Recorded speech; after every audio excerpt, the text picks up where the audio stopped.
નમસ્કાર બાળ મિત્રો, કેમ છો બધા? મજામાં ને? નવી વાર્તા સાંભળીશું આજે એક સરસ વાર્તા લઈને આવી છું. તમે બધા સાબરને ઓળખો છો?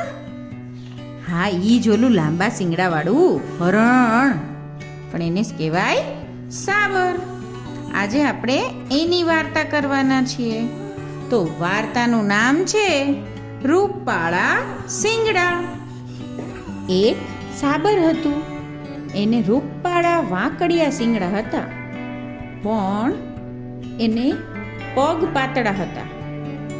તે પોતાના રૂપ આગળ તેને ખટકતું. એક દિવસ સાબર તળાવમાં પાણી પીવા ગયું.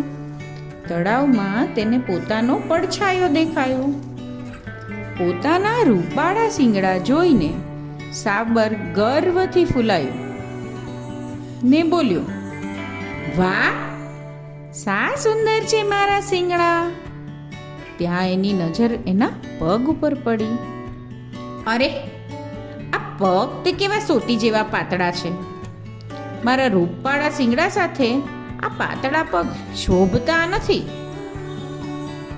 હજી તો એવું આવું વિચારતો હતો ને, તેવામાં એને કશોક અવાજ સંભળાયો.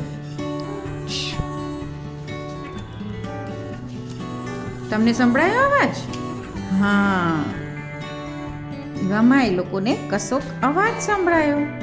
એણે અવાજની દિશામાં જોયું ને તો શિકારી કૂતરા દોડતા આવતા દેખાયા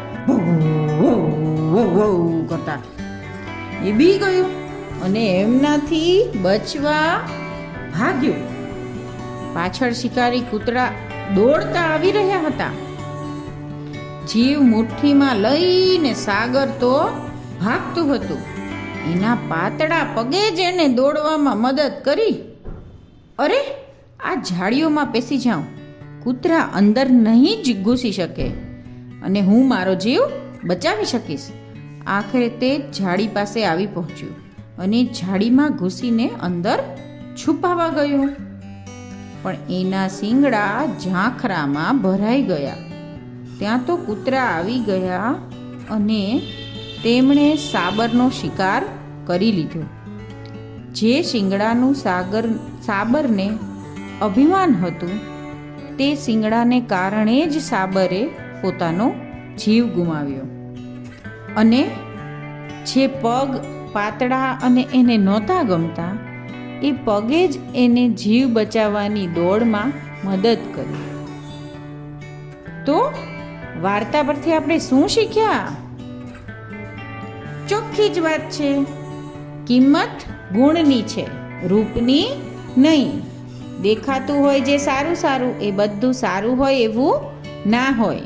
જરૂર પડે ત્યારે જે કામ લાગે એ જરૂરી છે, સાબરના પગની જેમ. સમજ્યા ને? ચાલો વિચારજો, વાર્તા ફરીથી સાંભળજો, તમારા મિત્રો સાથે શેર કરજો. વાર્તા ગમી હોય તો લાઈક કરજો અને સબસ્ક્રાઇબ કરજો. Good night બચ્ચો.